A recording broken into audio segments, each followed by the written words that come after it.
പുറപ്പാട് പുസ്തകമാണ് നമ്മൾ പഠിച്ചുകൊണ്ടിരിക്കുന്നത്. പുറപ്പാട് പുസ്തകം 26-ാമത്തെ അധ്യായത്തിന്റെ ഒരു ഭാഗം നമ്മൾ ചിന്തിച്ചു. ദൈവം മനുഷ്യനോട് കൂടെ വസിക്കാൻ ആഗ്രഹിച്ചിരുന്നു. എന്നാൽ അത് നമ്മൾ വംശാവലി വായിക്കുമ്പോൾ അവിടെ ഇങ്ങനെ എഴുതിയിരിക്കുന്നു അവസാനമായിട്ട്, ആദാം ദൈവത്തിന്റെ മകൻ. അപ്പോ ആദാമും ദൈവവും തമ്മിൽ അപ്പനും മകനും എന്നുള്ള ബന്ധമായിട്ടുണ്ടായി പാപം ചെയ്യുന്നത് വരെ. അപ്പോൾ ഒരു അപ്പൻ മോന്റെ കൂടെ താമസിക്കുന്ന പോലെ ആ താല്പര്യം ഉള്ളതുപോലെ, അല്ലെ അപ്പനും മോനോട് ഒരുമിച്ച് താമസിക്കാൻ ആഗ്രഹമുള്ളതുപോലെ ദൈവത്തിന് മനുഷ്യനോട് കൂടെ വസിക്കാൻ ദൈവത്തിന് താല്പര്യമുണ്ടായിരുന്നു. മനുഷ്യനോട് കൂടെ വസിക്കാൻ ദൈവം ആഗ്രഹിച്ചു. എന്നാൽ ആദാം പാപം ചെയ്ത മുഖാന്തരം ദൈവത്തിന് ആ ആഗ്രഹത്തിന് ഭംഗം വന്നു. മനുഷ്യനോട് കൂടെ വസിക്കാൻ ദൈവത്തിന് കഴിയാതെ വന്നു. കാരണം ദൈവത്തിന്റെ കഴിവുകളല്ല, പാപം ചെയ്ത മനുഷ്യനുമായിട്ട് നീതിമാനായ ദൈവത്തിന് സഹവസിക്കാൻ കഴിയാത്തതുകൊണ്ട് ദൈവം ആ ആദ്യ മനുഷ്യനായ ആദാമിനോട് കൂടെ വസിക്കുന്ന പദ്ധതി ഉപേക്ഷിച്ചു. എന്നാൽ അതിനുശേഷം നമ്മൾ വായിക്കുന്നത് ദൈവം മനുഷ്യനോട് കൂടെ വസിക്കാൻ കഴിയാതെ വന്നു. എന്നാൽ മനുഷ്യൻ ദൈവത്തോട് കൂടെ വസിക്കുന്ന അവസ്ഥ നമ്മൾ കാണുന്നുണ്ട്. മനുഷ്യനോട് കൂടെ ദൈവം വസിക്കുന്നത് നമ്മൾ ഇനി ബൈബിളിൽ കാണുന്നത്, ദൈവം മനുഷ്യനോടൊപ്പം വസിക്കാൻ താല്പര്യപ്പെട്ടു, അത് നടന്നില്ല. എന്നാൽ അത് ഒരിക്കലും നടക്കത്തില്ലെന്നല്ല. വെളിപ്പാട് ദിവസം നാം വായിക്കുമ്പോൾ അവിടെ ഇങ്ങനെ എഴുതിയിരിക്കുന്നു, ഇതാ മനുഷ്യനോട് കൂടെ ദൈവത്തിന്റെ കൂടാരം. ദൈവത്തോടു കൂടെ മനുഷ്യന്റെ കൂടാരം എന്നല്ല, ഇതാ മനുഷ്യനോട് കൂടെ ദൈവത്തിന്റെ കൂടാരം. എന്നാല് ആദാം പാപം ചെയ്തതിനു ശേഷവും ദൈവത്തെ ഭയപ്പെട്ടുകൊണ്ട് ദൈവ വഴിയിൽ നടന്ന അനേകരെ കുറിച്ച് ഞാൻ വായിക്കുന്നു. അതിൽ നമ്മൾ ആദ്യമായിട്ട് കാണുന്ന ഒരു മനുഷ്യൻ, ദൈവം സാക്ഷ്യം പറഞ്ഞിരിക്കുന്ന മനുഷ്യൻ ഹാനോക്ക്. അവിടെ ഇങ്ങനെ എഴുതിയിരിക്കുന്നു, ഹാനോക്ക് ദൈവത്തോടു കൂടെ നടന്നു. ദൈവം ഹാനോക്കിനോട് കൂടെ നടന്നു എന്നല്ല, ഹാനോക്ക് ദൈവത്തോടു കൂടെ നടന്നു. ഹാനോക്ക് ദൈവത്തോടു കൂടെ നടന്നു എന്ന് പറയുമ്പോൾ അതിന്റെ താല്പര്യം, ദൈവത്തിന്റെ ഹൃദയത്തിന്റെ വിചാരങ്ങൾ എന്താണോ, ദൈവത്തിന്റെ താല്പര്യങ്ങൾ എന്താണോ, ദൈവത്തിന്റെ ഇഷ്ടങ്ങൾ എന്താണോ, അത് ഹാനോക്കിന്റെ ജീവിതത്തിൽ ഹാനോക്ക് ചെയ്തെടുത്തു എന്നാണ് അതിന്റെ താല്പര്യം. അപ്പോൾ മനുഷ്യനോട് കൂടെ ദൈവത്തിന് മനുഷ്യനോട് കൂടെ വസിക്കാൻ കഴിഞ്ഞില്ല. അതിനുശേഷം ഇവിടെ നമ്മൾ വായിക്കുന്ന കാര്യം, പുറപ്പാട് പുസ്തകത്തില് മോശയുടെ ദൈവം അരുളി ചെയ്തത്, ഞാൻ അവരുടെ മധ്യേ വസിക്കേണ്ടത്, അവരുടെ കൂടെയല്ല, ഞാൻ അവരുടെ മധ്യേ വസിക്കേണ്ടത്, നീ എനിക്കൊരു നിവാസം ഉണ്ടാകണം. അത് പർവ്വതത്തിൽ വെച്ച് കാണിച്ച മാതൃപ്രകാരം തന്നെ ഉണ്ടാകും. ഇന്ന് ഈ ദൈവം വസിക്കുന്ന നിവാസം എന്ന് പറയുന്നത് എന്താണ് എന്ന് നമ്മൾ എഫേസ്യ ലേഖനത്തിൽ വായിക്കുന്നു. എഫേസ്യ ലേഖനത്തിന്റെ 2-ാമത്തെ അധ്യായത്തിൽ 22-ാമത്തെ വാക്യത്തിൽ നമ്മൾ ഇങ്ങനെ വായിക്കുന്നു, അവരിൽ നിങ്ങളെയും ദൈവത്തിന്റെ നിവാസമാക്കേണ്ടത് ആത്മാവിനാൽ ഒന്നിച്ചപ്പെടുന്നത്. അപ്പൊ ഇന്ന് ദൈവം വസിക്കാൻ ആഗ്രഹിക്കുന്നത് ഒരു കൈപ്പണിയായ ക്ഷേത്രത്തിലല്ല, നേരെ മറിച്ച് അപ്പസ്തലപ്രവൃത്തിയിൽ നമ്മളെ വാക്ക് കാണുന്നത് ദൈവം കൈപ്പണിയായ ക്ഷേത്രങ്ങൾ വസിക്കുന്നില്ല എന്നും, അല്ലെ നമ്മളങ്ങനെ മനുഷ്യനിർമ്മിതമായ ഏതെങ്കിലും കെട്ടിടങ്ങൾക്കുള്ളിലല്ല ദൈവം വസിക്കുന്നതെന്ന് എല്ലാം നമ്മൾ തിരുവെഴുത്തുകളിൽ കാണുന്നുണ്ട്. അപ്പൊ എഫേസ്യ ലേഖനത്തിൽ വായിക്കുന്നത്, ഇതാ മനുഷ്യനോട് കൂടെ അല്ല, നിങ്ങളെയും ദൈവത്തിന്റെ നിവാസമാകേണ്ടതിന് ആത്മാവിനാൽ ഒന്നിച്ചു പണിതു. അപ്പൊ ആത്മാവിനാൽ അനേകർ ദൈവമക്കൾ കൂടി വരുന്ന, അല്ലെ ദൈവത്തിന്റെ പരിശുദ്ധാത്മാവിനാൽ ദൈവം കൂട്ടി യോജിപ്പിക്കുന്ന, ഒരുമിച്ച് പാർക്കുന്ന ദൈവ മക്കളുടെ മധ്യത്തിൽ അവരിലാണ് ദൈവം വസിക്കുന്നത്. യേശുക്രിസ്തുവിന്റെ ശരീരമാണ് സഭ എന്നുള്ളത് നമുക്കറിയാം. യേശുക്രിസ്തു തലയും സഭ ശരീരവുമാണ്. ഈ ക്രിസ്തു ഒരു മർമ്മവുമാണ്. സഭ ഒരു മർമ്മമായിരിക്കുന്ന പോലെ ക്രിസ്തു ഒരു മർമ്മം. അപ്പോ ദൈവം ഇന്ന് വസിക്കുന്നത് എഫേസ്യ ലേഖനത്തിൽ നമ്മൾ വായിക്കുന്ന പോലെ ദൈവത്തിന്റെ നിവാസമാകേണ്ടതിനാണ് ദൈവം നമ്മളെയും ചേർത്ത് പണിയുന്നത്. അത് ആ പണി ചെയ്യുന്നത് മോശയ്ക്ക് പർവ്വതത്തിൽ വെച്ച് കാണിച്ച മാർഗപ്രകാരം പണി ചെയ്തത് ദൈവത്തിന്റെ ജ്ഞാനാത്മാവിനാൽ നിറയ്ക്കപ്പെട്ട മനുഷ്യനായി. എന്നാൽ ഇന്ന് ആ പണി ചെയ്യുന്നത് ദൈവത്തിന്റെ ഞാൻ ആത്മാവിനാൽ നിറയ്ക്കപ്പെട്ടവരല്ല, നേരെ മറിച്ച് ദൈവത്തിന്റെ പരിശുദ്ധാത്മാവിനാൽ നിറയപ്പെട്ടവരാണ്. ദൈവത്തിന്റെ പരിശുദ്ധാത്മാവിനാൽ നിറയപ്പെട്ട ആളുകളുടെ കൂട്ടം ആണ് ദൈവം വസിക്കാൻ ആഗ്രഹിക്കുന്ന ഇന്നത്തെ കൂടാരം എന്ന് പറയുന്നത്, അല്ലെങ്കിൽ തിരുനിവാസം എന്ന് പറയുന്നത്. തിരുനിവാസത്തിന്റെ മൂടിയെ കുറിച്ചാണ് കഴിഞ്ഞ ദിവസം നമ്മൾ പറഞ്ഞത്. അത് 4 ലെയർ ഉണ്ടായിരിക്കണം. ഒന്നാമത്തേത് 4 നൂലുകൾ കൊണ്ട് വർണ്ണശബളമായ നല്ല കാഴ്ചയ്ക്ക് നല്ല മനോഹരമായിട്ടിരിക്കുന്ന 4 നൂലുകൾ കൊണ്ട് നെയ്ത്ത് പണിയായിട്ട് നെയ്തുണ്ടാക്കിയ ഒരു ലെയറാണ് ഏറ്റവും അടിയിൽ കിടക്കുന്നത്. അത് നീലനൂല്, ചുവപ്പ് നൂല്, ധൂമ്ര നൂല്, പിരിച്ച പഞ്ഞി നൂല്, ഇങ്ങനെ 4 വിധ നൂലുകൾ കൊണ്ടുണ്ടാക്കിയ മനോഹരമായ ഒരു ലെയറാണ് ഏറ്റവും അടിയിൽ കിടക്കുന്നത്. അതിന്റെ മുകളില് ചുവപ്പിച്ച ആട്ടുകൊറ്റൻ തോലാണ്. അതിന്റെ ശേഷം അതിന്റെ മുകളിലുള്ള മൂന്നാമത്തെ ലെയർ എന്ന് പറയുന്നത്, മൂന്നാമത്തെ അടുക്കെന്ന് പറയുന്നത് ആട്ടുകൊറ്റന്റെ ചുവപ്പിച്ച ആട്ടുകൊറ്റന്റെ രോമമാണ്. ഏറ്റവും മുകളിൽ കിടക്കുന്ന ലെയർ എന്ന് പറയുന്നത് തഹശുതോലാണ്. തഹശുതോൽ എന്ന് പറയുന്ന ഒരു മൃഗത്തിന്റെ തോലാണ് എന്ന് പറയുന്നത് ഞാൻ കേട്ടിട്ടുണ്ട്. എന്നാൽ ആ മൃഗം ഇന്ന് ഈ ഭൂമിയിൽ ഇല്ല എന്നും പറഞ്ഞു കേട്ടിട്ടുണ്ട്. തഹശുതോൽ എന്ന് പറഞ്ഞാല് ബൈബിൾ പണ്ഡിതന്മാർ പറയുന്നത്, തഹശുതോൽ എന്ന് പറയുന്നത് ഏറ്റവും മുകളിലത്തെ ലെയറായിട്ട് കിടക്കുന്നതാണ്. എന്നാൽ തഹശുതോൽ എന്ന് പറയുന്നത് കാഴ്ചയ്ക്ക് യാതൊരു വിധമായ അട്രാക്ഷനും ആകർഷണം തോന്നാത്ത, ആര് കണ്ടാലും മനോഹരമായിരിക്കുന്നല്ലോ എന്ന് പറയത്തക്ക രീതിയിൽ യാതൊരു വിധ ആകർഷണവും ഇല്ലാത്ത ഒരു ലെയറാണ് ഏറ്റവും മുകളിൽ കിടക്കുന്നത്. എന്നുവെച്ചാൽ ഇതിന്റെ ഏറ്റവും അടിയിൽ കിടക്കുന്ന വളരെ മനോഹരമായ ഒരു ലെയറാണ്. ഏറ്റവും മുകളിലുള്ളത് ആര് കണ്ടാലും ആഗ്രഹിക്കത്തക്ക യാതൊരു ആകർഷണവും ഇല്ലാത്തതുമാണ്. എന്നാൽ ഇതിന്റെ ഉള്ളിൽ ഒരാൾ കയറുവാണെങ്കിൽ, ഉള്ളിൽ കയറിയിട്ട് ഒരാൾ ഇതിന് മുകളിലേക്ക് നോക്കുവാണെങ്കിൽ, അങ്ങനെ നോക്കിയ ഒരാളെ കുറിച്ച് നമ്മൾ കഴിഞ്ഞ ദിവസം പറഞ്ഞു, ദാവീദ്. സൈനികളുടെ ദൈവമായ യഹോവേ, തിരുനിവാസം എത്ര മനോഹരം എന്ന് ദാവീദ് ആ പ്രാകാരത്തിൽ നിന്നുകൊണ്ടാണ് കേട്ടി പറയുണ്ടായി. എന്നാൽ പുറത്ത് നിൽക്കുന്ന ആർക്കും ഇതിന്റെ ഉള്ളിൽ കയറാൻ താല്പര്യം പോലും തോന്നാത്ത വിധത്തിൽ അത്ര വിരൂപമാണ്. ഇതിന്റെ പുറത്തു നോക്കിയാൽ ആകർഷകം ഒട്ടും ഇല്ലാത്തതാണ്. നമ്മുടെ കർത്താവ് യേശു ക്രിസ്തുവിനെ കുറിച്ച് നാം അങ്ങനെ ദൈവത്തിന്റെ തിരുവെഴുത്തുകളിൽ വായിക്കുന്നു. അവൻ കണ്ടാൽ അവന് കോമളത്വമില്ല, ആഗ്രഹിക്കത്തക്ക സൗന്ദര്യമില്ല, കണ്ടാൽ ആളാണ് എന്ന് തോന്നത്തക്ക രീതിയിൽ പോലും അല്ലാതായി തീർന്നു യേശു ക്രിസ്തു. കാണുന്നവര് ഒരിക്കൽ മാത്രമേ ഈ കർത്താവിനെ നോക്കത്തുണ്ടായിരുന്നു. ക്രൂശിൽ കിടന്ന യേശുവിനെ അത് നോക്കുന്നവർ ഒരിക്കലേ നോക്കൂ, രണ്ടാമത് നോക്കാൻ താല്പര്യമില്ല. അത്രയ്ക്ക് വിരൂപമായിരുന്നു. എന്നാൽ ഇതിന്റെ ഉള്ളിൽ കയറി കഴിഞ്ഞാൽ വളരെ മനോഹരം. ഇത് ദൈവസഭയുടെ ഒരു ചിത്രമായിട്ട് ഗ്രഹിക്കാൻ കഴിയുന്നതാണ്. ഇന്ന് നമ്മൾ അതിന്റെ 26-ാം അധ്യായത്തിന്റെ 15-ാമത്തെ വാക്യം ഒരാളെ ചിന്തിക്കാൻ താല്പര്യപ്പെട്ടത്.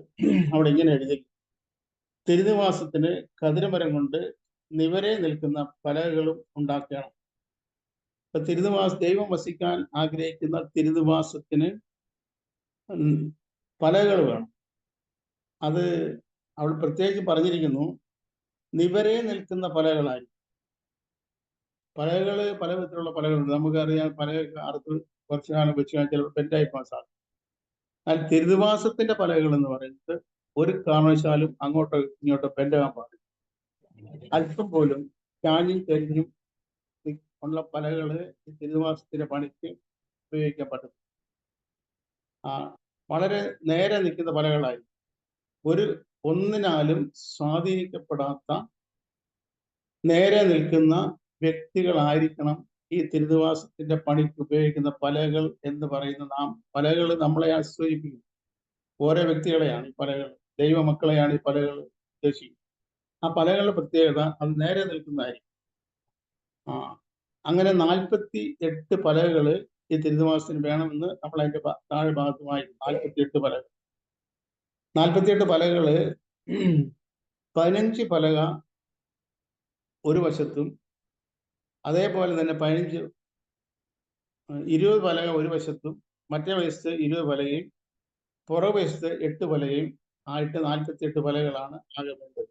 ഇതിന്റെ കിഴക്ക് വശം എന്ന് പറയുന്നത് ഓപ്പണാണ്. അപ്പൊ അങ്ങനെ 48 പലകള് ഈ തിരുനിവാസത്തിന് വേണം. ഈ പലകള് ഒരു പ്രമാണം പലകൾ നേരെ നിൽക്കുന്ന പലകളായിരിക്കും. അപ്പൊ ഈ നേരെ നിൽക്കുന്ന പലകളെ നേരെ നിർത്താൻ വേണ്ടി ചില പ്രയോഗങ്ങൾ അവിടെ ചെയ്യണമെന്ന് താഴേക്ക് നമ്മൾ കാണുന്നുണ്ട്, വായിക്കുന്നു. അപ്പൊ ഈ പലകയ്ക്ക് നേരെ നിൽക്കണമെങ്കിൽ ആദ്യമേ തന്നെ ഈ ഓരോ പലകയ്ക്കും 2 കുടുമ ഉണ്ടാകും. കുടുമ എന്ന് പറഞ്ഞാൽ നമുക്കറിയാം, മറ്റൊന്നിലേക്ക് നമ്മൾ എന്താ പറയുന്നത്, ഈ അങ്ങ് ഫിറ്റായിട്ട് വെക്കാൻ വേണ്ടിയുള്ള 2 കുടുമകൾ, ഓരോ പലകയ്ക്ക് ഈ 2 കുടുമകൾ വീതം. ഒരു സൈഡിലുള്ള 20 പലകയ്ക്ക് 40 കുടുമയും മറ്റേ വശത്തുള്ള 20 പലകയ്ക്ക് 40 കുടുമയും. ഇങ്ങനെ 2 വശത്തുള്ള പലകൾക്കായിട്ട് 80 കുടുമയും, 8 പലകൾ പുറവശത്തുള്ള 8 പലകയ്ക്ക് 16 കുടുമയായിട്ട് 96 കുടുമകൾ പലകയ്ക്ക് ആകെ ഉണ്ടാകും. ഒരു പലകയ്ക്ക് വേണ്ടത് 2 കുടുമയും. എന്ന് മാത്രമല്ല, ഈ പലകൾ മണ്ണിൽ അടിച്ച് താത്താൻ പാടില്ല. ആ പലകൾ നിൽക്കേണ്ടത് വെള്ളി കൊണ്ട്, ഓരോ പലകയ്ക്കും ഈ 2 വെള്ളി കൊണ്ടുള്ള ചുവടുകളുണ്ടാകും. ആ വെള്ളി കൊണ്ടുള്ള ചുവടിലാണ് ഈ കുടുമ ഫിറ്റ് ചെയ്തിട്ട്, ഈ വെള്ളി ചുവടയിലാണ് ഈ പലക നിൽക്കേണ്ടത്. മണ്ണുമായിട്ട് ഇതിന് യാതൊരു ടച്ചും പാടില്ല. ഒരു മണ്ണുമായിട്ട് ഇതിന് യാതൊരു ബന്ധവും പാടില്ല. ദൈവത്തിന്റെ പരിശുദ്ധാത്മാവിനാൽ രക്ഷിക്കപ്പെട്ട ഓരോ ദൈവമക്കൾ അല്ലെങ്കിൽ ഒരു ദൈവമക്കൾ പോലും ഈ ലോകക്കാരായിരിക്കാൻ ദൈവം അനുവദിച്ചിട്ടില്ല. ഈ ലോകവുമായിട്ട്, ഈ ലോകത്തിൽ തന്നെയാണ് ജീവിക്കുന്നത്. നമ്മളെല്ലാവരും ഈ ലോകത്തിൽ ജീവിക്കുന്നവരാണ്. ഈ ലോകത്തിൽ ആയിരിക്കുമ്പോൾ തന്നെ ഈ ലോകക്കാരെ പോലെ ഈ ലോകവുമായിട്ടുള്ള ബന്ധത്തിൽ ആയിരിക്കരുത് ദൈവമക്കൾ ജീവിക്കും. അത് നേരെ മറിച്ച് അത് ഒരു വെള്ളി കൊണ്ടുള്ള ചൂടിലായിരിക്കും. അതിലായിരിക്കണം അതിന്റെ നിപ്പ്. വെള്ളി എന്താണ്? പഴയ നിയമത്തിൽ വെള്ളി എന്ന് പറയുന്നത് വീണ്ടെടുപ്പിനെ കാണിക്കും. നമുക്കറിയാം, ഓരോ ഇസ്രായേലിനും എണ്ണപ്പെടുമ്പോൾ അവന് ബാധ തട്ടാതിരിക്കാൻ വേണ്ടി ദേവാലയത്തിലെ തൂക്കപ്രകാരം 1/2 ശേക്കൽ വെള്ളി തൂക്കി കൊടുക്കണമായിരുന്നു. ദേവാലയത്തിൽ തൂക്കി. അങ്ങനെ തൂക്കിക്കൊടുത്ത 1/2 ശേക്കൽ വെള്ളി കൊണ്ട് വീണ്ടെടുക്കപ്പെട്ടവരായിരുന്നു എണ്ണപ്പെട്ട ഇസ്രായേൽ മക്കൾ. എന്നാൽ ദൈവത്തിന്റെ പുതിയ പ്രമാണത്തിലേക്ക് നാം വരുമ്പോൾ ഇങ്ങനെ എഴുതിയിരിക്കുന്നു, അപ്പോസ്തലനായ പത്രോസൊക്കെ എഴുതിയിരിക്കുന്നു, നമ്മെ വീണ്ടെടുത്തിരിക്കുന്നത് വെള്ളി, പൊന്ന് മുതലായ അഴിഞ്ഞു പോകുന്ന വസ്തുക്കളെ കൊണ്ടല്ല, ക്രിസ്തു എന്ന നിർദോഷവും നിഷ്കളങ്കവുമായ കുഞ്ഞാടിന്റെ വിലയേറിയ രക്തത്താൽ തന്നെ എന്ന് വായിക്കും. അപ്പൊ വെള്ളി കൊണ്ടുള്ള വീണ്ടെടുപ്പ് പഴയ പ്രമാണത്തിലുണ്ടായിരുന്നു. ആ വീണ്ടെടുപ്പിന്റെ വില, ഓരോ ഇസ്രായേലിന്റെ വീണ്ടെടുപ്പിന്റെ വില 1/2 ശേക്കൽ വെള്ളിയായിരുന്നു. ഇവിടെ ഓരോ പലകളും നിൽക്കേണ്ടത് വെള്ളി ചുവടലാണ് നിൽക്കേണ്ടത്. ഈ മണ്ണുമായിട്ട് യാതൊരു കോണ്ടാക്റ്റും പാടില്ല. അതിന് കാരണം, ഈ പലകൾ വേണമെങ്കിൽ മോശയ്ക്ക് അല്ലെ ദൈവത്തിന് പറയാമായിരുന്നു, ഈ മണ്ണിലേക്ക് അടിച്ച് താത്താൽ മതി ഈ പലക. പക്ഷെ അങ്ങനെ ദൈവം പറഞ്ഞില്ല. അങ്ങനെ ദൈവം പറയത്തുമില്ല. കാരണം ഈ മണ്ണുമായിട്ടുള്ള ബന്ധത്തിൽ ഈ പലക ആയിപ്പോയാൽ ഈ കൂടാരം ഏത് സമയത്ത് പൊളിച്ചു കൊണ്ടുപോകണം, ഏത് സമയത്താണ് ഇത് പൊളിച്ച് കൊണ്ടുപോകേണ്ടതെന്ന് ആർക്കും അറിഞ്ഞുകൂടാ. ഈ കൂടാരം പൊളിച്ചു കൊണ്ടുപോകാൻ വേണ്ടി കാഹളം ഊതുന്ന മോശയ്ക്കും അറിയത്തില്ല ഈ കൂടാരം മാറ്റി അടിക്കേണ്ടത് എപ്പോഴാണെന്ന് അറിഞ്ഞുകൂടാ. ആയുള്ളൊരു സിഗ്നൽ എന്ന് പറയുന്നത്, ദൈവം കൊടുക്കുന്ന ഒരു സിഗ്നൽ എന്ന് പറയുന്നത്, ഈ കൂടാരം എപ്പോഴാണ് മാറ്റി അടിക്കേണ്ടതെന്ന് ദൈവം കൊടുക്കുന്ന സിഗ്നൽ എന്ന് പറയുന്നത്, ഈ കൂടാരത്തിന്റെ മുകളിൽ ഉള്ള ഒരു മേഘമുണ്ട്. ദൈവത്തിന്റെ സാന്നിധ്യം ഇറങ്ങി നിൽക്കുന്ന ഒരു മേഘമുണ്ട് ഈ കൂടാരം. ആ മേഘം എപ്പം പൊങ്ങുന്നോ ആ സമയത്താണ് ഈ കൂടാരം മാറ്റിയടിക്കാൻ ഉള്ള സിഗ്നലായിട്ട് മോശയ്ക്ക് ദൈവം അത് പറഞ്ഞു കൊടുത്തു. അപ്പൊ ഈ മേഘം എപ്പം പൊങ്ങും എന്ന് രാവിലെയാണോ, വൈകിട്ടാണോ, ഉച്ചയ്ക്കാണോ, രാത്രിയിലാണോ, എപ്പോഴാണ് മേഘം പൊങ്ങുന്നത് ആർക്കും അറിയത്തില്ല. അത് മേഘം എപ്പോഴേലും പൊങ്ങും. ആ പൊങ്ങുന്നത് ഈ കൂടാരത്തിന്റെ ഉള്ളിൽ ഉറങ്ങുന്ന ആരും കാണത്തുമില്ല, അല്ലെങ്കിൽ കൂടാരത്തിൽ വസിക്കുന്ന ആരും കാണത്തുമില്ല. പക്ഷെ മോശ ഈ കൂടാരത്തിന് മുകളിലുള്ള മേഘം നോക്കി. അപ്പൊ ഈ മേഘം ഇങ്ങനെ പൊങ്ങുമ്പോൾ മോശ എന്ത് ചെയ്യും? മോശ തന്റെ കയ്യിലുള്ള ഈ വെള്ളി കൊണ്ട് അടുപ്പ് പണിയാൻ ഉണ്ടാക്കിയിരിക്കുന്ന കാഹളം നീട്ടി ഊതും. ഗംഭീരധ്വനിയുള്ള കാഹളം. ആ ഗംഭീരധ്വനിയുള്ള കാഹളം ഊതുമ്പം ഈ കൂടാരത്തിലുള്ള ഈ കാഹളത്തിന് ശബ്ദം കേൾക്കുന്ന എല്ലാ ഇസ്രായേലിനും അറിയാം കൂടാരം പൊളിച്ചു കൊണ്ടുപോകാൻ പോകുന്നു, കൂടാരം മാറ്റി അടിക്കാൻ സമയമായി. ഇതെന്താണ് അതെന്താണ് എന്ന് നമ്മൾ വായിക്കും. ദൈവത്തിന് ഇങ്ങനെ കാണുന്നു. കർത്താവ് താൻ ഗംഭീരനാദത്തോടും പ്രധാന ദൂതന്റെ ശബ്ദത്തോടും ദൈവത്തിന്റെ കാഹളത്തോടും കൂടെ സ്വർഗത്തിൽ നിന്ന് ഇറങ്ങി വരും. ക്രിസ്തുവിൽ മരിച്ചവർ മുൻപ് ഉയർത്തെഴുന്നേൽക്കുകയും പിന്നെ ജീവനോട് ശേഷിക്കുന്ന നാം അവരോട് ഒരുമിച്ച് കർത്താവിനെ എതിരേൽപ്പാൻ മേഘങ്ങളിൽ എത്തപ്പെടുകയും ചെയ്യും. ഇതിന്റെ ഒരു നിഴലായിരുന്നു മോശയുടെ കയ്യിലുള്ള ആ കാഹളം ഊതുന്നതും ഈ കൂടാരം മാറ്റിയടിക്കും. ഈ കൂടാരം മാറ്റിയടിക്കുക എന്ന് പറഞ്ഞാൽ കൂടാരം ഇവിടുന്ന് പൊളിച്ചു കൊണ്ടുപോകുക എന്ന് പറഞ്ഞാൽ അപ്പോസ്തലനായ പൗലോസിനോട് ചോദിച്ചാൽ താൻ ഇങ്ങനെ പറയും, എന്റെ കൂടാരം, പത്രോസ് അപ്പോസ്തലൻ പറഞ്ഞിട്ടുണ്ട്, കർത്താവ് യേശു ക്രിസ്തു എനിക്ക് അറിവ് തന്ന പോലെ എന്റെ കൂടാരം പൊളിഞ്ഞു പോകാൻ അടുത്തിരിക്കുന്നു എന്ന് പറഞ്ഞിട്ടുണ്ട്. അപ്പോസ്തലനായ പൗലോസ് പറഞ്ഞിരിക്കുന്നു, ഈ കൂടാരത്തിൽ ഞങ്ങൾ ഞരകിക്കൊണ്ട് നഗ്നരായിട്ടല്ല ഉടുപ്പുള്ളവരായിരിക്കുന്നുവെങ്കിൽ സ്വർഗീയമായ ഞങ്ങളുടെ പാർപ്പിടം ഇതിനു മീതെ ധരിപ്പാൻ വാഞ്ചിക്കുന്നു എന്നെല്ലാം അപ്പോസ്തലനായ പൗലോസ് പറഞ്ഞു. അപ്പൊ ഞാൻ പറഞ്ഞിട്ട് താല്പര്യം, ഈ കൂടാരം എന്ന് പറയുന്നത് ഇന്ന് നമ്മൾ ഓരോരുത്തരും വസിക്കുന്ന നമ്മളുടെ ശരീരമാണ് കൂടാരം എന്ന് പറയുന്നത്. അപ്പൊ ഈ കൂടാരം മാറ്റി അടിക്കേണ്ടത് എപ്പോഴാണ്? മാറ്റി അടിക്കുക എന്ന് പറഞ്ഞാൽ ഇവിടെ നിന്ന് നാം അടുത്ത സ്റ്റേഷനിലേക്ക് പോകേണ്ടത്, അടുത്ത സ്ഥലത്തേക്ക് നാം പോകേണ്ടത് എപ്പോഴാണെന്ന് ആർക്ക് പറഞ്ഞു? കർത്താവ് യേശു ക്രിസ്തുവിനോട് ശിഷ്യന്മാർ ചോദിച്ചിരുന്നു, ഗുരു, നിന്റെ വരവിന്റെ ലോകാവസാനത്തിൽ ലക്ഷണം എന്താ? അപ്പൊ ആ പല ലക്ഷണങ്ങൾ കർത്താവ് യേശു ക്രിസ്തു പറഞ്ഞു. പിന്നെ ഒരു ഭാഗത്ത് പറഞ്ഞിട്ടുള്ളത്, ഈ എപ്പോഴാണ് എന്നുള്ള ആ കാര്യം ഇന്നെപ്പോഴാണ് എന്ന് പറയാൻ കഴിയത്തില്ല. കാരണം അത് പിതാവ് തന്റെ സ്വന്തം നിർണയത്തിൽ വെച്ചിരിക്കുന്ന കാര്യമാണ്. ആ ദൂതന്മാരും പുത്രൻ പോലും അറിയുന്നില്ല. അപ്പോൾ എന്ന് പറഞ്ഞതുപോലെ ഈ കൂടാരം മാറ്റിയടിക്കുന്നത് എപ്പോഴാണ്, മാറ്റി അടിക്കേണ്ടത് എപ്പോഴാണ് എന്ന് ആർക്കും അറിയാൻ വയ്യ. കാഹളം കേൾക്കുമ്പോൾ, കാഹളത്തിന്റെ മോശയുടെ കയ്യിലുള്ള കാഹളം നീട്ടി ഊട്ടുമ്പോൾ, ഗംഭീരധ്വനിക്കുമ്പോൾ, കാഹളത്തിന്റെ ശബ്ദം കേൾക്കുമ്പോൾ കൂടാരം മാറ്റി അടിക്കാൻ സമയമായി എന്നറിയും. അങ്ങനെ ഈ കൂടാരങ്ങൾ, ഇസ്രായേൽ ജനം കൂടാരം മാറ്റി അടിക്കുമ്പോൾ തന്നെ ഈ സമാപന കൂടാരവും പൊളിച്ചു കൊണ്ടുപോകണം. ഈ സമാന കൂടാരം പൊളിച്ചു കൊണ്ടുപോകുമ്പം ഈ പലക മണ്ണിലാണ് അടിച്ച് താഴ്ന്നിരിക്കുന്നെങ്കിൽ ഈ മണ്ണുമായിട്ട് ഇത് അഭേദ്യമായ ബന്ധത്തിലായി പോയെങ്കിൽ ഈ പലക ഇളക്കി എടുക്കുക എന്നുള്ളത് അത്ര എളുപ്പമുള്ള കാര്യമായിരിക്കും. അതുകൊണ്ടാണ് ദൈവം പറഞ്ഞിരിക്കുന്നത്, ഈ പലക ഒരിക്കലും മണ്ണുമായിട്ട് ബന്ധത്തിൽ നിൽക്കാൻ പാടില്ല. ഇത് ഒരു വെള്ളി കൊണ്ടുള്ള വെള്ളി കൊണ്ട് വാർത്തുണ്ടാക്കിയ അതിൽ ഈ പലകയുടെ കുടുംബം ഇങ്ങനെ ഇറക്കി വെക്കും. അങ്ങനെയാണെങ്കിൽ കാഹളം കേൾക്കുന്ന മാത്രയിൽ അപ്പം തന്നെ ഈ കൂടാരം പൊളിച്ചു കൊണ്ടുപോകാൻ ഒരു ബുദ്ധിമുട്ടുണ്ടാകത്തില്ല. നാം ഈ ലോകത്തിൽ ജീവിക്കുന്നവരാണ്. അപ്പോസ്തലനായ പൗലോസ് അതിനെ കുറിച്ച് പറഞ്ഞാൽ, അങ്ങനെയെങ്കിൽ നിങ്ങൾ ലോകം വിട്ടു പോകേണ്ടി വരും. നമ്മൾ ലോകം വിട്ടു പോകേണ്ടത് ആ രീതിയിലല്ല. നമ്മൾ ഇവിടുത്തുകാരല്ല, ഈ ലോകം നമ്മുടേതല്ല, ഇത് ആർക്കും ശാശ്വതമല്ല. ദൈവമക്കൾക്ക് അവർക്ക് അവരുടേതായ ഓൺ ലാൻഡ്, അവരുടെ സ്വന്തം രാജ്യം, അത് നിത്യതയാണ്, ദൈവരാജ്യമാണെന്നൊക്കെ നമുക്കറിയാം.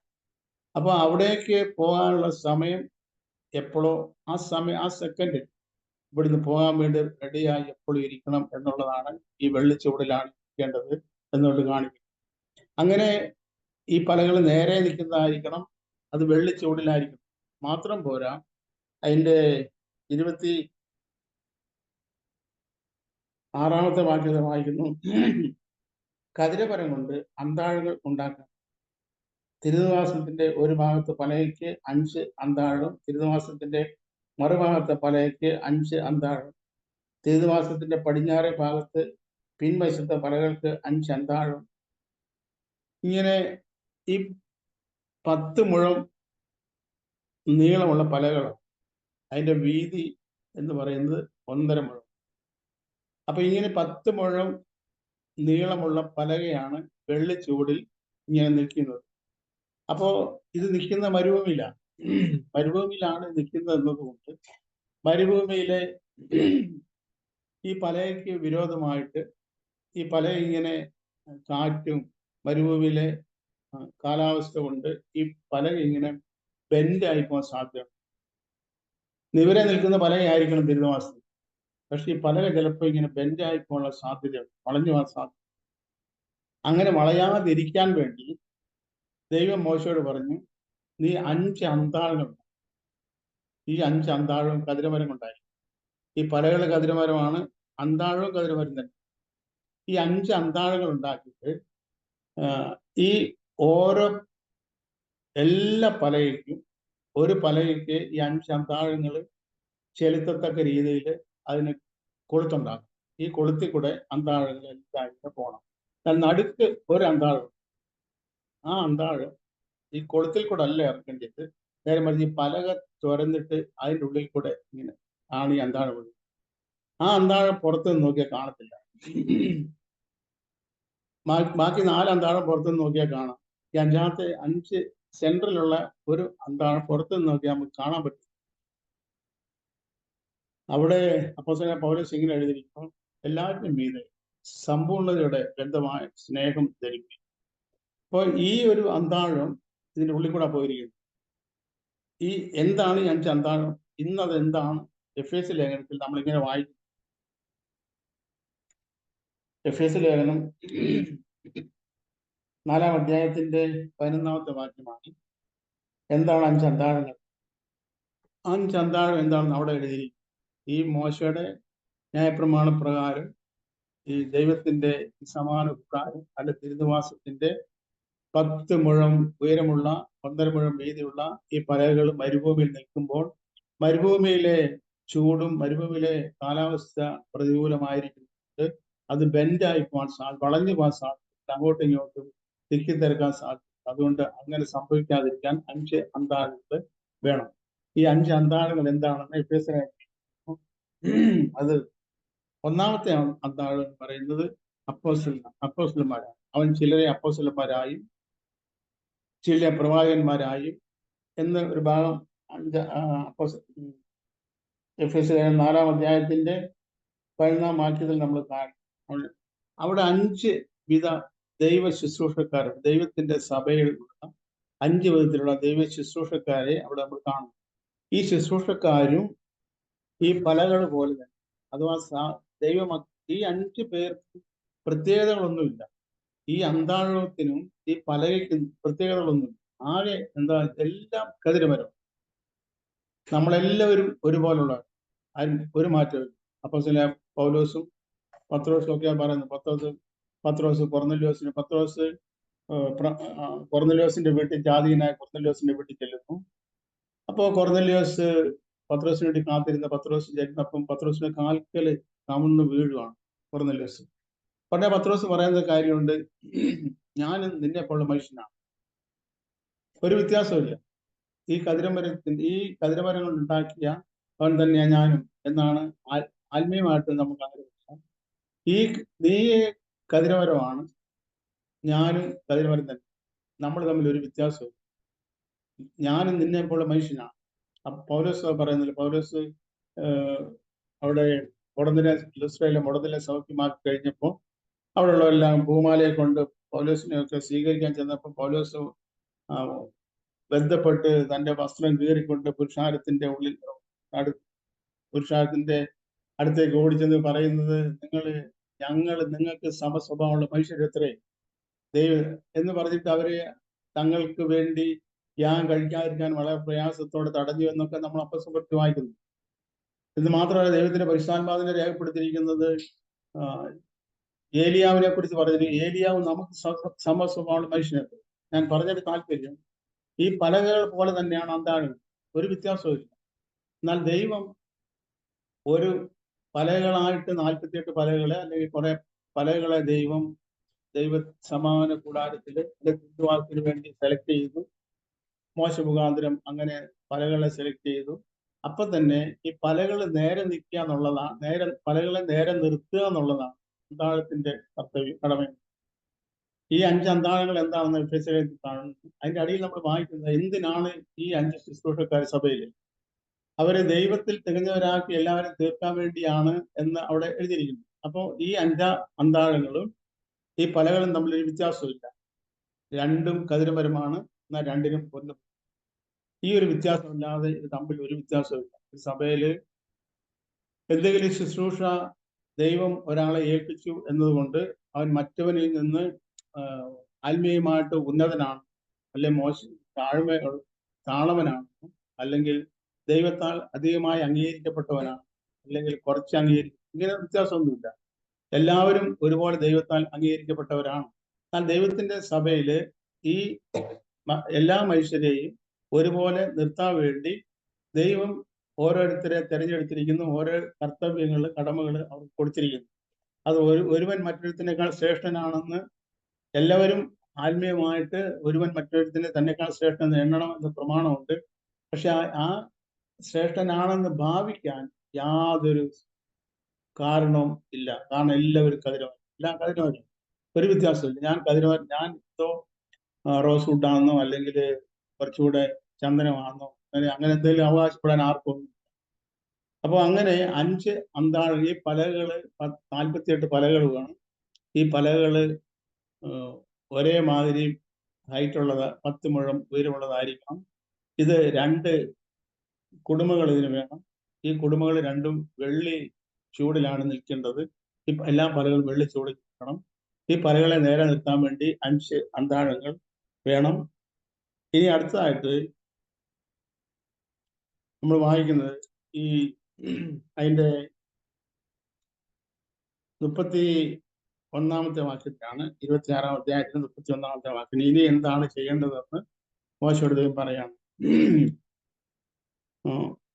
നീലനൂൽ, ധൂമ്രനൂൽ, ചുവപ്പ് നൂൽ, പിരിച്ച പഞ്ഞിനൂൽ എന്നിവ കൊണ്ട് ഒരു തിരശ്ശീല ഉണ്ടാക്കണം. നെയ്ത്തുകാരന്റെ ചിത്രപ്പണിയായ കെരൂബുകളുള്ളതായി അതിനെ ഉണ്ടാക്കണം. പൊന്ന് പൊതിഞ്ഞതും പൊൻകൊളുത്തുള്ളതും വെള്ളി കൊണ്ടുള്ള 4 ചുവടിന്മേൽ നിൽക്കുന്നതുമായ 4 കതിരമര സ്തംഭങ്ങളിന്മേൽ അത് തൂക്കി ഇടണം. കൊളുത്തുകളിൽ തിരശ്ശീല തൂക്കി സാക്ഷ്യപ്പെട്ടകം തിരശ്ശീലയ്ക്കകത്ത് കൊണ്ടുചെന്ന് വയ്ക്കണം. തിരശ്ശീല വിശുദ്ധ സ്ഥലവും അതിവിശുദ്ധ സ്ഥലവും തമ്മിൽ വേർതിരിക്കുന്നത് ആയിരിക്കണം. അപ്പോ 48 പലകളുണ്ട് ഞാൻ പറഞ്ഞു, ഇവിടെ എഴുതിയിരിക്കുന്നു. അതിൽ 8 പലക പടിഞ്ഞാറ് വശത്താണ്. 20 പല വീതം 2 വശത്തും ഉണ്ട്. ഒരു പലകയുടെ പൊക്കം 10 മുഴമാണ്, അതിന്റെ വീതി 1.5 മുഴമാണ്. അപ്പോ 20 പലക ഒരു വശത്തുണ്ടെന്ന് പറഞ്ഞാൽ അതിന്റെ അർത്ഥം ഇത് 30 മുഴം ഉണ്ട് മൊത്തം ഇതിന്റെ നീളം. ഉള്ള് നമ്മൾ അളക്കാണ് 10 അടിയുണ്ട്. അപ്പൊ 10 അടി വീതിയും 30 മുഴം നീളവുമുള്ള ഒരു മുറിയാണ് ഇതെന്ന് ഒരു മുറി പോലെ സങ്കല്പിക്കും. അപ്പൊ അതില് ഒരു തിരശ്ശീല തൂക്കണം. തിരശ്ശീലയുടെ അളവ് ഇവിടെ പറഞ്ഞിട്ടുണ്ട്. ആ തിരശ്ശീല എന്തിനാണ് തൂക്കുന്നത് എന്ന് ഇവിടെ രേഖപ്പെടുത്തിയിരിക്കുന്നു. അത് വിശുദ്ധ സ്ഥലവും അതിവിശുദ്ധ സ്ഥലവും തമ്മിൽ വേർതിരിക്കാൻ വേണ്ടി. അപ്പൊ ഈ തിരശ്ശീലയുടെ ഉള്ളിൽ വെക്കേണ്ടത് എന്തൊക്കെ കാര്യങ്ങളാണ് നമ്മളിവിടെ ഇപ്പൊ വായിച്ചു കേട്ടു. തിരശ്ശീലയുടെ ഉള്ളില്, തിരശ്ശീലയുടെ പുറത്ത്. അപ്പൊ തിരശ്ശീല എന്ന് പറയുന്നത് വിശുദ്ധ സ്ഥലവും അതിവിശുദ്ധ സ്ഥലവും തമ്മിൽ വേർതിരിക്കുന്നു ഈ തിരശ്ശീല ആയിരിക്കും. ആ തിരശ്ശീല 4 വിധ നൂലുകൾ കൊണ്ട് നെയ്തുണ്ടാക്കിയതായ ഒരു തിരശ്ശീലയാണ്. അതിങ്ങനെ തൂക്കിയിട്ട് ആ തിരശ്ശീല നമ്മുടെ കർത്താവ് യേശു ക്രിസ്തുവിന്റെ മരണസമയം വരെ തിരശ്ശീല ഈ സമാന കൂടാരത്തിന്റെ അതേ പതിപ്പിൽ ഉണ്ടാക്കിയിരിക്കുന്ന ശലോമോൻ നിർമ്മിച്ചിരുന്ന ദേവാലയത്തിൽ തൂങ്ങിക്കിടന്നു. ആ യേശു ക്രിസ്തുവിന്റെ മരണത്തോടു കൂടിയാണ് ഈ തിരശ്ശീല ചീന്തപ്പെട്ടത്. അങ്ങനെ ആ തിരശ്ശീലയിൽ കൂടെയാണ് യേശു ക്രിസ്തു പുതിയ ഒരു വഴി ഉദ്ഘാടനം ചെയ്തതെന്ന് നമ്മൾ ഇബ്രാഹിം വായിക്കും. അപ്പൊ ആ വിശുദ്ധ സ്ഥലവും അതിവിശുദ്ധ സ്ഥലവും തമ്മിൽ വേർതിരിക്കുന്ന ഈ ഒരു തിരശ്ശീല ഉണ്ടാക്കണം. ആ തിരശ്ശീല അവിടെ കിടപ്പുണ്ട്. ആ തിരശ്ശീല വിശുദ്ധ സ്ഥലം അതിവിശുദ്ധ സ്ഥലം വേർതിരിക്കണം. ഇത് മോശയോട് പറഞ്ഞു. എന്നിട്ട്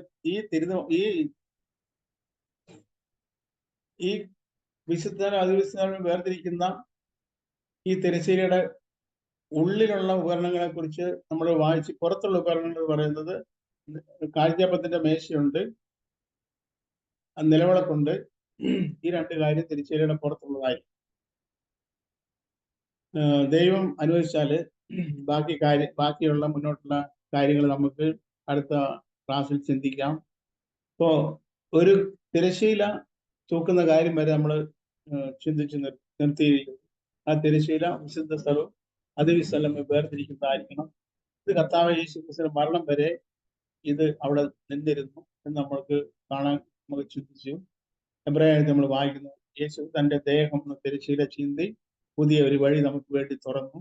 അതെന്താണ് ആ തിരശ്ശീല എന്ന്, അതെങ്ങനെയാണ് ചീന്തപ്പെടുക എന്ന്, ആ തിരശ്ശീല ചീന്തപ്പെട്ടില്ലെങ്കിൽ എന്താണ് പ്രശ്നം എന്നുള്ളത് ഒക്കെ ദൈവം അനുവദിക്കുകയാണെങ്കിൽ നമുക്ക് അടുത്ത ക്ലാസ്സിൽ ചിന്തിക്കാം. ദൈവം നമ്മളെ എല്ലാവരെയും സമൃദ്ധിയായി അനുഗ്രഹിക്കുമാറാകട്ടെ.